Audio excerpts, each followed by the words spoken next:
Assalamualaikum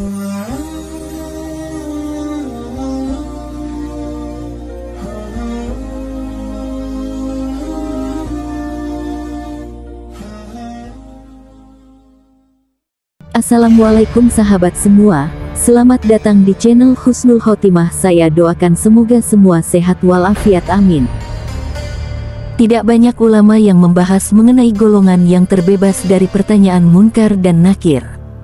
Salah satu ulama yang membahasnya adalah Ibnu Taimiyah, seorang ulama tafsir dan ahli fikih mazhab Hambali yang hidup pada masa dinasti Abbasiyah. Ibnu Taimiyah dikenal sebagai ulama yang pemikirannya cukup kontroversial. Dalam salah satu bukunya yang telah diterjemahkan dengan judul Hidup Sesudah Mati, ia menyebutkan 5 golongan yang terbebas dari pertanyaan malaikat munkar dan nakir. Berikut di antaranya. 1. Para Nabi. Ibnu Taimiyah berpendapat, para nabi tidak akan mengalami fitnah kubur dan tidak akan ditanya oleh malaikat munkar dan nakir karena para nabi lebih mulia dibandingkan syuhada. Dalam salah satu hadits disebutkan bahwa para syuhada akan dilindungi dari fitnah kubur. Cukuplah kilatan pedang di atas kepalanya itu sebagai ujian fitnah baginya. Hadis riwayat An-Nasai. Selain alasan tersebut, kata Ibnu Taimiyah, para nabi adalah orang yang keadaannya akan dipertanyakan kepada mayit, siapa nabimu? Sehingga mereka bukanlah yang akan ditanya. 2. Sidikin. Sidikin adalah orang yang memiliki sifat jujur dan benar keimanannya, dan telah terbukti keimanan mereka yang tidak perlu lagi diuji. Ibnu Taimiyah menyebut, sidikin tidak akan ditanya karena kedudukan mereka lebih tinggi dibandingkan kedudukan syuhada. 3. Para syuhada. Para syuhada yang terbunuh di jalan Allah Ta'ala tidak akan mendapat pertanyaan kubur karena telah tampak kebenaran iman dengan jihad mereka.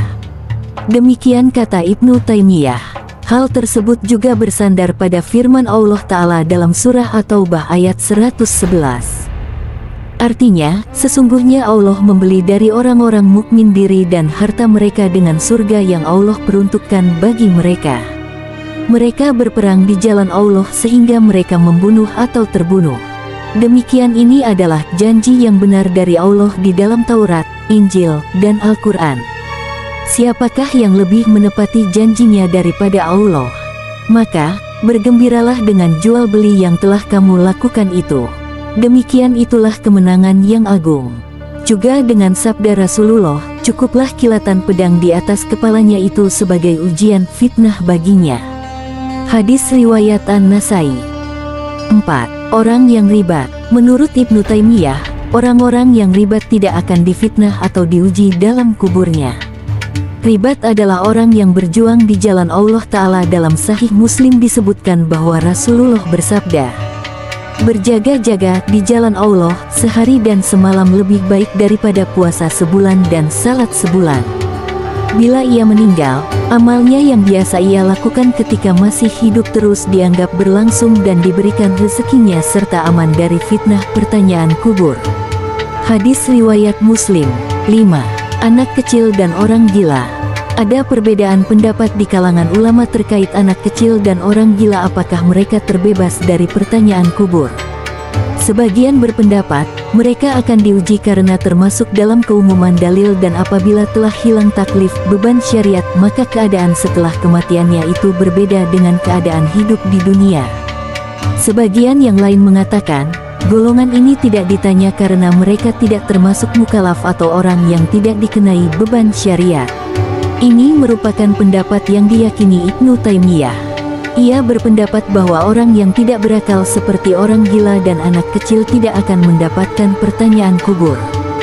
Golongan kelima ini turut dijelaskan salah satu murid Ibnu Taimiyah, yakni Ibnu Qayyim al-Jauziyah dalam salah satu kitabnya yang berjudul Ar-Ruh. Dalam hal ini, Ibnu Qayyim al-Jauziyah memaparkan kedua pendapat tersebut dan tidak memutuskan keberpihakannya. Wallahu a'lam. Terima kasih telah berkunjung di channel saya. Jangan lupa klik like, komen, subscribe, dan share. Sampai jumpa di video berikutnya. Wassalamualaikum.